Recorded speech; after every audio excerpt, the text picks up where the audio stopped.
it's Jennifer here from Belladonna's Botanicals, and this is day 4 of the 12 Days of Yule Challenge. And for this video, I am doing a demonstration, and a demonstration of building an abundance jar, which right now is not abundant. But so this time of year, I start thinking about transitioning over from old to new. What do I want to leave behind? What do I want to take with me moving forward? And what do I want to build new? So I start doing, yes, some of the work falls into the cheesy New Year's resolution type category, loosely, but it's a time I have to plan as a business owner and things of that nature. So for this challenge, it was to focus on any type of seasonal crafts or Yule related crafts or divination.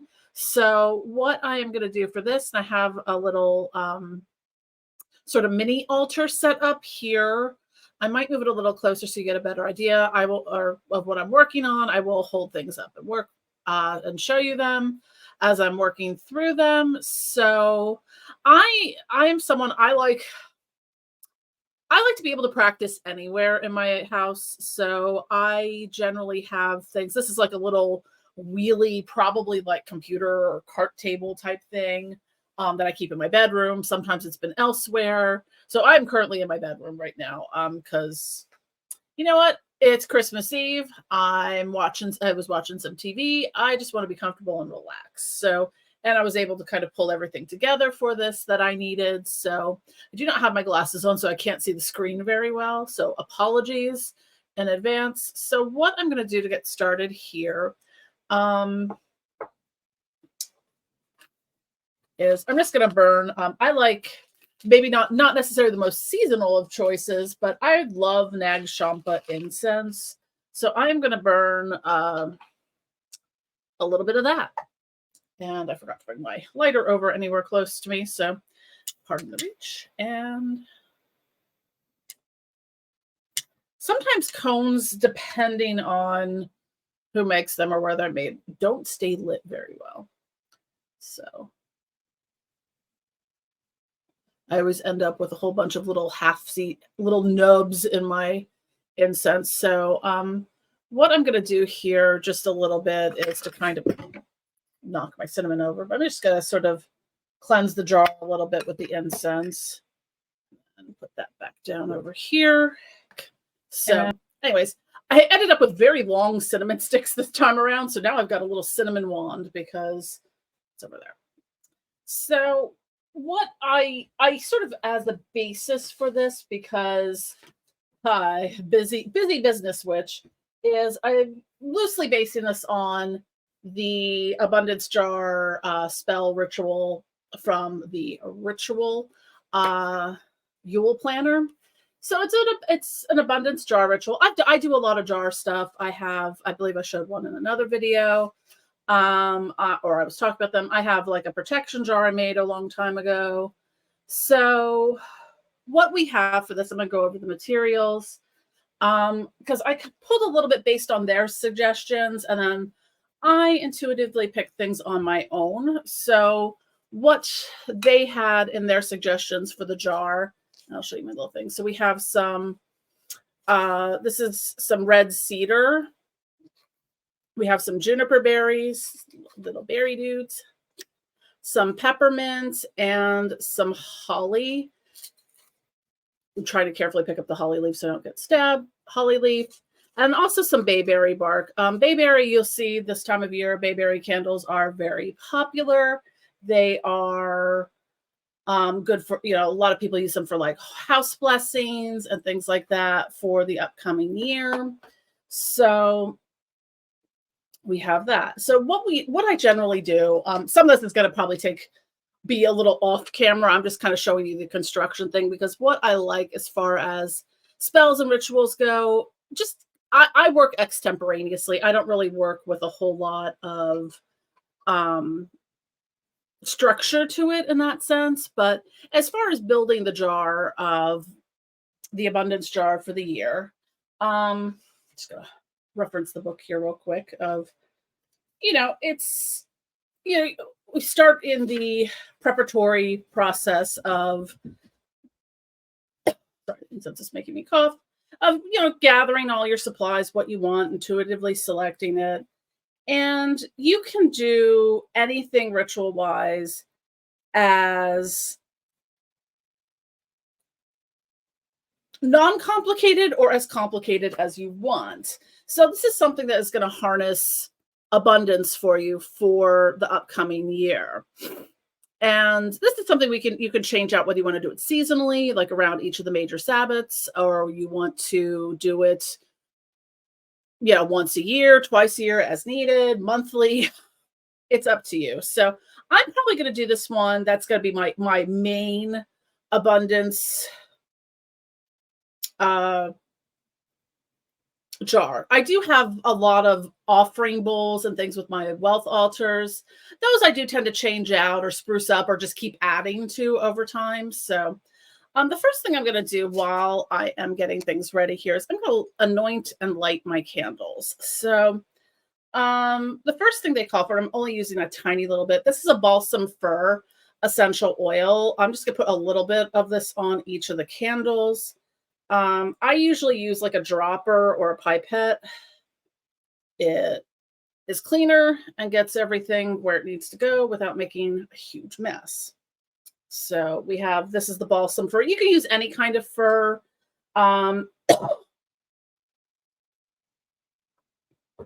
Douglas fir is one.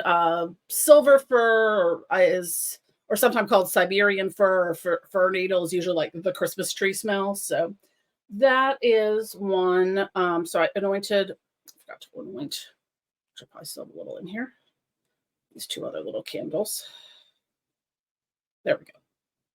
So I have two of these little peacock tea light holders. So sort of have them flanged here as like a little yin yang kind of thing. So the next oil I'm going to put on the candles is my Moldavite crystal healing oil. And that is just Moldavite. That's just going to give it like extra empowerment. I don't put a whole lot on the candles because sometimes if you put too many oils on the candles, we've probably all been here before, that your wick won't light then. So that is that. Also bringing in the money drawing oil. And these oils these are ones, this is my money drawing oil as well. These are already consecrated or charged, however you want to put it. I also have my manifestation crystal healing oil, which we want to manifest this abundance. So let's get to manifesting. And I do have, sneak peek for the upcoming new year, I do have a new manifestation product line that's going to complement the crystal oil coming out. And this is a lodestone oil, which I got, I believe, at the original Botanica in Brooklyn. Excuse me. Holy crap, does incense make me have to cough? So those were the main oils that I'm using for it. Instead of drowning this in 20 different oils, my hands smell really nice now. What I'm doing is I'm using some of the herbs from my abundance oil instead of using the abundance oil. This is why we have our large cinnamon sticks. We also have some honeysuckle flowers and the Abre Camino road opener herb.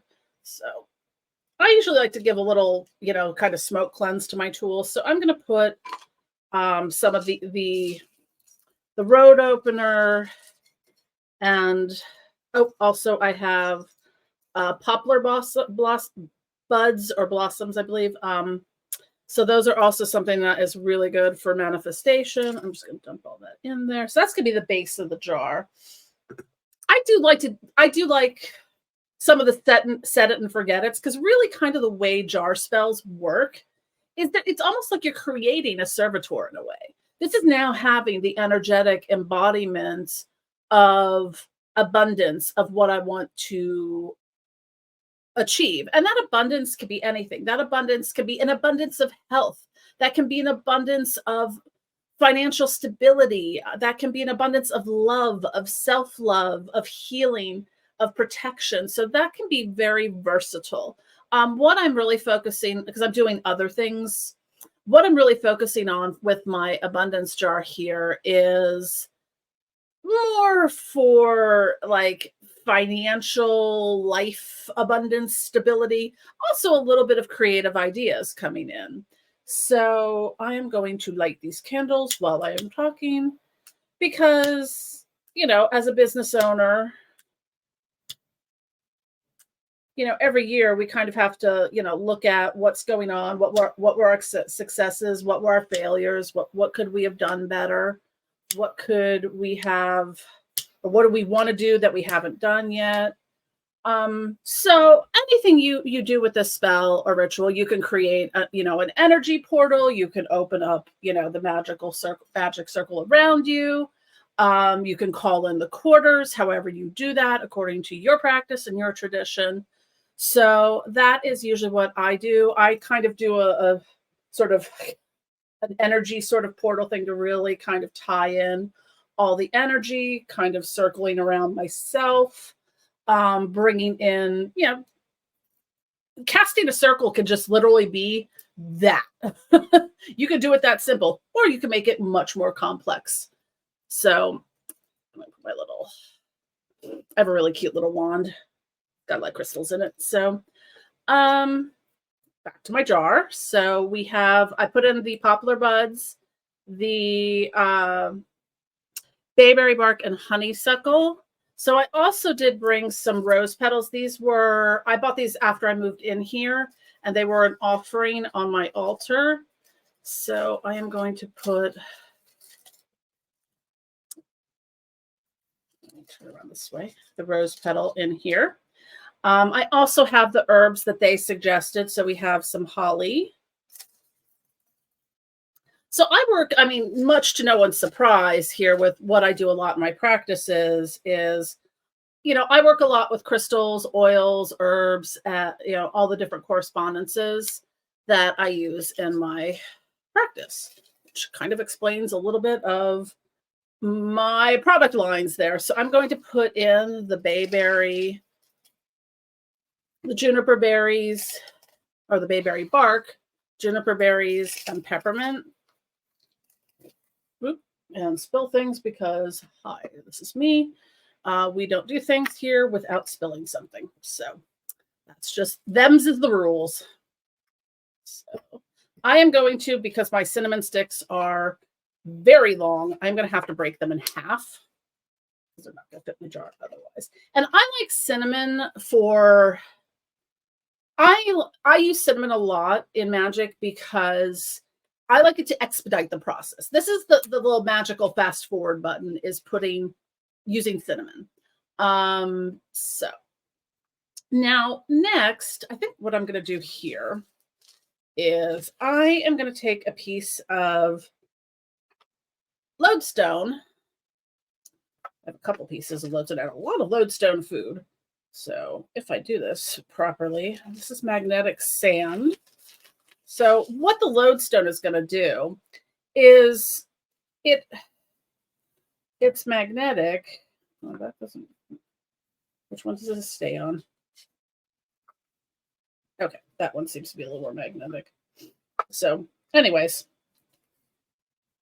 lodestone is a magnetic stone. So you can see as I put the lodestone food, or sometimes called lodestone food or magnetic sand or whatever, put that on there. That's going to help attract that abundance.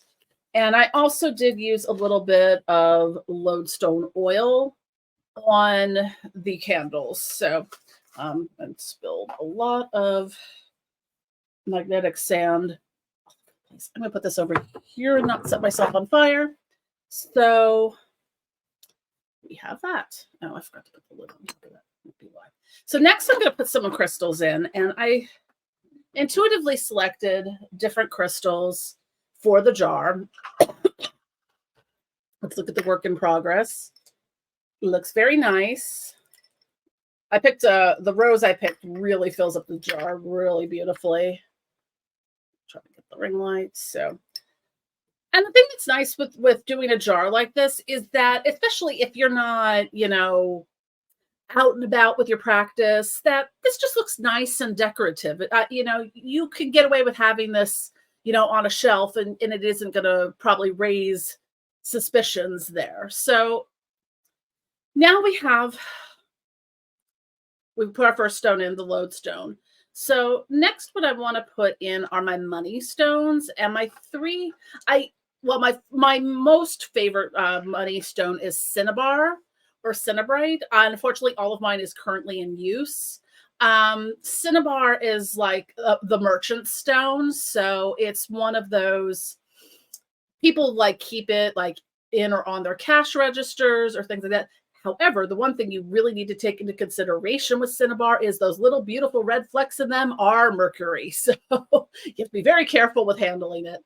The piece of raw cinnabar I have is actually like encased in an acrylic sphere, like it's entirely or like coated in resin. So you can't touch it and get, sick from mercury because it's toxic. So the three stones I'm using are, this is a small piece, but this is pyrite, fool's gold. That's one is very common used in money magic. I am using a piece of Congo citrine. Congo citrine or Zambian citrine, or maybe even Namibian, I believe. They all come from Africa. These are so beautiful. They're very dark, yellowy gold citrine. There's a huge problem on the market with a lot of fake citrine, which is just baked amethyst. Like the other citrine, like if you get a true citrine, that's usually from Brazil, they're fine, but there's so much fake on the market and it all kind of looks the same. So I like to stick with Congo citrine. That's like what I use for like my money stone for citrine. And I love malachite. Malachite has a lot of different properties. It's good for the heart chakra. I associate it with wealth and money manifestation. And also for me, it's a tie to my ancestry. Malachite figures heavily into Slavic folklore. So again, little malachite. I'm going to put that little piece in here. So next up I'm going to put a couple pieces of celestite. And these are going to be my little kind of homing beacons to the spirit world. And it doesn't, like, I know celestite can be heavily associated with the angelic realm, but it also can be, anything spiritual, any of those stones, you can work with any of the spirits. So these are kind of going to be my connecting stones to the spirit world. And like we have the lodestone to draw in the good abundance, I'm also putting in, these were intuitively, it's like the little prisms. It's also just for reflecting light. And I kind of like the duality of the two, of drawing in and reflecting. So I think those are important in this. And of course, what every manifestation jar needs is a manifestation quartz. Manifestation quartz is not easy to find. I only have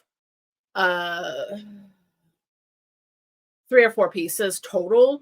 It's not easy to find, not cheap. The reason it's called manifestation, it usually has something growing in it, like an inclusion or something. But it's a specific type of quartz. I love it for manifestation work, obviously. We're going to put that in our jar. We'll put it in the front so I can see it. And also to aid with the celestite in, the spirits that I work with. I'm going to do abundance and manifestation and money magic over the course of the year.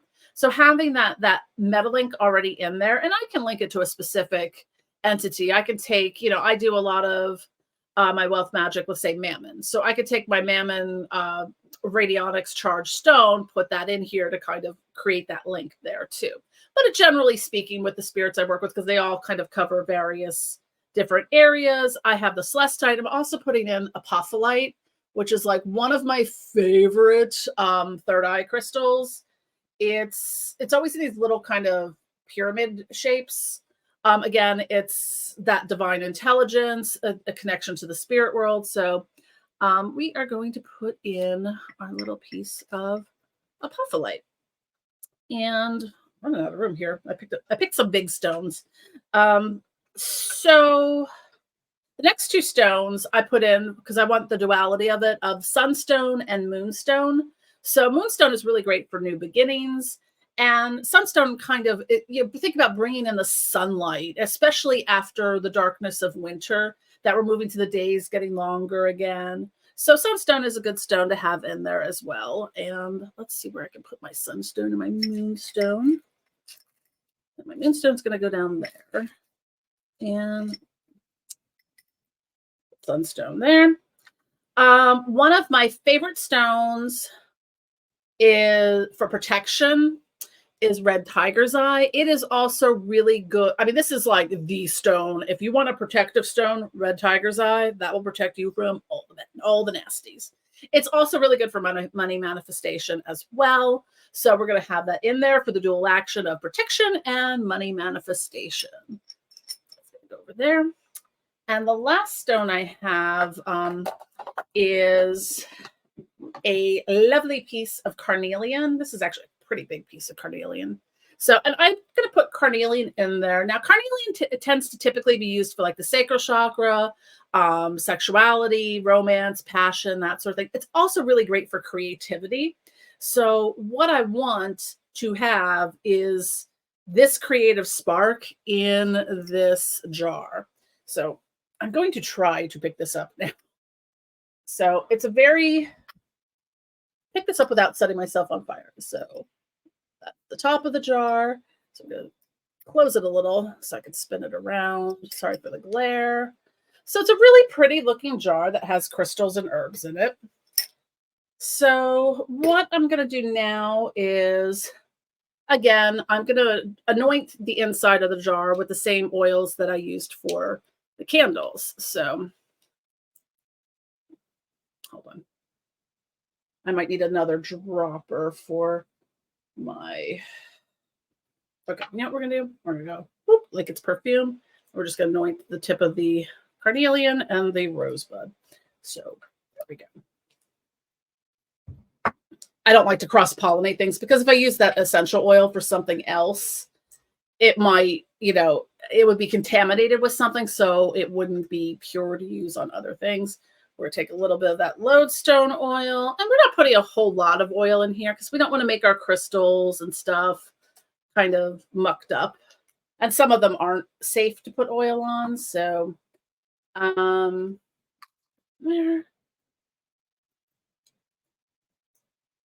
Take a little drop of the manifestation oil. I love to use the moldavite oil just to empower things, to give it like a little more oomph with that celestial and terrestrial energy. And we'll put a little bit of money drawing on because who doesn't need more money, especially with tax time coming up. So, oh, and embellishments, because everything is better with glitter. So I'm going to put some gold glitter in here to kind of coat the rose a little. So put that in there. Pixie dust. Probably going to regret that later when I'm like, I can't get the gold out of everything. And I also have, or maybe I don't. Yes, I do still have some. And you get more. But I'm going to put in a little bit of gold leaf. The heat is kind of making it funky, and gold leaf will just stick to your fingers like ridiculously. So, gold leaf everywhere. All right, we're going to put that over there and try to get the gold leaf in here. So, all right. So what we want to do with our jar, because, we've just made this jar, is we kind of want to focus our energy and intention into the jar. I'm just moving my candles in a little closer now that I have room. That's probably not going to fit in there. I brought a second rose, but I don't think it's going to fit in the jar. So we really want to focus our energy and our intention on this jar. of what we want. And what you can do at this point, I'm not going to do it right now. I might do this after I'm done filming, is write a little petition of, what abundance you're looking for. So you can write a little petition and put it in here. You can, think of it in terms of like the bay leaf wish spell. Take little scraps of paper, write your little, what you want there. It doesn't have to be a, legal document or anything. So you put your intention in there, and then you are ready to go. So this is just something simple that you can do. I mean, it kind of is the dual action arts and crafts and a beneficial little, spell that you can do for your upcoming year. I love like the little ideas like that from the ritual books. Sometimes I just need a little, anyways, I just need a little push to get started, especially this time of year. I'm just coming off the, the holiday rush. I'm, moving towards all the planning for the New Year's. I also get a little on the seasonal depression side of things this time of year. So I hope you enjoyed this and found it helpful. And thank you for watching. Don't forget to click like and subscribe. Be sure to follow us on social media and sign up for our e-newsletter so you know what's going on, because algorithms suck.